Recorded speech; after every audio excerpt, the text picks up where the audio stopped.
හරි පුතේ නම් හැමෝටම ආයිබෝවන්. එහෙනම් ඔන්න අපි වෙනද වගේම මේ සතියකින් ආවේ අලුත් ගණිත ගැටලුවක් හදන්න නේද? හරි. අපි ඊළඟ ගණිත ගැටලුව බැලුවද?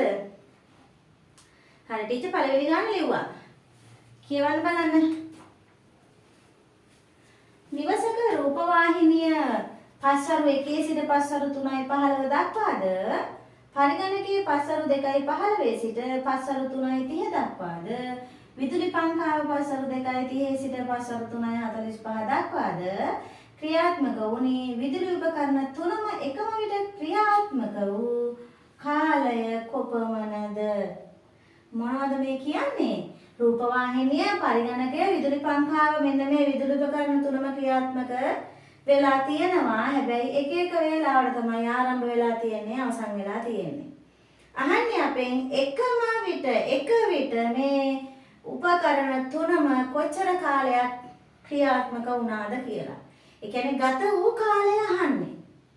හරිද? එහෙනම් අපි දන්නවමයි පුතේ ගත වූ කාලය හොයන්නේ අවසන් කළ වේලාවෙන් ආරම්භ කළ වේලාව අඩු කරපුවාම. හැබැයි මෙතන අවසන් කළ වේලාව 3යි ආරම්භ කළ වේලාව 3ක් තියෙනවා. කොහොමද එහෙනම් අවසන් කළ වේලාවෙන් ආරම්භ කළ වේලාව අඩු කරන්නේ? ඉස්සරහමයි පුතේ අපි ලියා ගන්න ඕනේ මේ ආරම්භ කළ වේලාව හා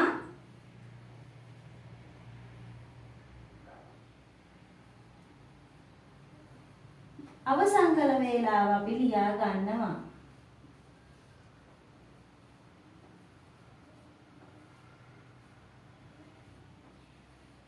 හරිද? ආරම්භ කළ වේලා 3ක් තියෙනවා. මම ඒ තුනම ලියනවා. පස්වරු 1ට තමයි එකක්. පස්වරු 2:15ට අනිත් එක. පස්වරු 3යි. පස්වරු 2:30ට තමයි ඉතුරු එක ආරම්භ වෙලා තියෙන්නේ. ඊට පස්සේ අවසන් වූ වේලාව පස්වරු 3:15 පස්වරු 3:30 පස්වරු 3:45 මෙන්න මම පුතේ නම් මම ලියාගත්ත පැහැදිලි වෙන්න ආරම්භ කළ වේලා 3 අවසන් කරපු වේලා 3මයි පුතේ අවසන් වූ වේලා 3න් අපි ගන්නේ වේලාසනම ඉවර කරපු එක්කෙනාගේ වේලාව. ඒ කියන්නේ ඉක්මනින්ම කලින්ම. එහෙනම් කලින්ම ඉවර කරලා තියෙන්නේ කවුද? රූපවාහිනිය තමයි පස්වරු 3:15ට නතර වෙලා තියෙන්නේ. එහෙනම් අපි අවසන් කළ වේලාව ගන්නේ වේලාසනම නතර වෙච්ච කෙනාගේ වේලාව. එහෙනම් පස්වරු 3:15 ආරම්භ කළ වේලාව හැටියට ගන්නෙමයි පුතේ අපි වෙලා ගිහිල්ලාම පටන් ගත්තේ කෙනාගේ වේලාව. මේකේ අපි ගත්තේ ඉක්මනටම ඉවර කරපු එක්කෙනා. කලින්ම ඉවර කරපු එක්කෙනාගේ වේලාව.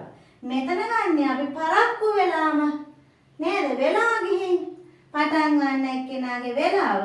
මේක පටන් ගත්තේ නම් 2:30ට ඇවිල්ලා විදුලි පංකාව. එහෙනම් වෙලා ගිහිල්ලාම පටන් ගත්තේ පස්වරු 2:30ට. එහෙනම් ඔන්න අපි අවසන් කළ වේලාව හැටියට ගත්තේ රූපවාහිනිය අවසන් කළ වේලාව, ආරම්භ කළ වේලාව හැටියට ගත්තේ විදුලි පංකාවේ ආරම්භ කළ වේලාව. එහෙනම් අවසන් කළ වේලාව ඉක්මනින්ම ඉවර වුණ වේලාව, ආරම්භ කළ වේලාව, වෙලා ගිහිල්ලාම පටන් ගත්ත වේලාව. එහෙනම් අවසන් කළ වේලාවෙන් අපි ආරම්භ කළ වේලාවමයි පුතේ අඩු කරන්න ඕනේ. හරිද? අඩු කරන්න ඕනේ. එහෙනම් 15න් 30ක් පුළුවන්ද? බෑනේ මයි පුතා. එහෙනම් මේ පැය පැත්තට දෙකක් තියලා එහාට අපි ගෙනියනවා 60ක්. ඇයි ඒ 60ක් වෙන්නේ? එහෙනම් මිනිත්තු 60ක් පැය එකයි. එහෙනම් පැය පැත්තෙන් මිනිත්තු පැත්තට යනකොට 60ක් වෙනවා. එහෙනම් මයි පුතේ මේ 60යි මේ 15යි එකතු කරන්න ඕනේ. එහෙනම් 60යි 15යි අපි එකතු කරන්න ඕනේ. කීයද එතකොට? 75. එහෙනම් දැන් මේ 75න් අපි අඩු කරනවා මෙන්න මේ 30. එහෙනම් 5න් බිඳුවක් අඩු වුණාම 5යි, 7න් 3ක් 4යි. එහෙනම් 45යි. 45යි. එහෙනම් මෙන්න මේ විදුලි උපකරණ තුනම එකවර ක්‍රියාත්මක වුණේ මිනිත්තු 45යි. මිනිත්තු 45යි. හරිද? එහෙනම් මේ රූපවාහිනිය පරිගණකයේ විදුලි උපකරණ විදුලි පංකාව මේ උපකරණ තුනම එන එකවර ක්‍රියාත්මක වුණේ මිනිත්තු 45යි. එහෙනම් මම ආපහු කියලා දෙනවා. අවසන් කළ වේලාව හැටියට අපි ගත්තේ පුතේ මේ තුනෙන් ඉක්මනින් අවසන් කළ වේලාව ආරම්භ කළ වේලාව හැටියට ගත්තේ පරක්කු වෙලා මේ කියන්නේ වෙලා ගිහිල්ලාම පටන් ගත්ත වේලාවේ නම් ආරම්භ කළ වේලාවෙන් අවසන් කළ වේලාවෙන් ආරම්භ කළ වේලාව අපි අඩු කරා. එහෙනම් ආවේ මිනිත්තු 45යි. හරිද? මෙන්න මේක මම පොඩ්ඩක් මතක් කරනවා. මෙන්න මේ වේලාවල් දෙක පුතේ පස්සරු දෙකේම තියෙන ගැටලුවක් නැහැ.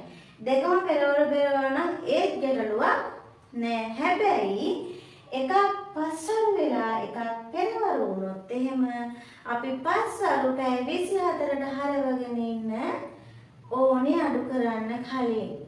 අවසන් කළ වේලාව පස්සරු දුන්නොත් නේද? එහෙනම් ඒක මං ඉස්සරහට ඒ වගේ ගණන් ටිකක් තියෙනවා. එතකොට මං කියලා දෙන්නම් කොහොමද එකක් පෙරවරු එකක් පස්සරු තිබුණොත් මේවා අඩු කරලා ගත වූ කාලය හොයන්නේ කියලා. එහෙනම් මේක දැන් ඔයාලා ලියා ගන්න.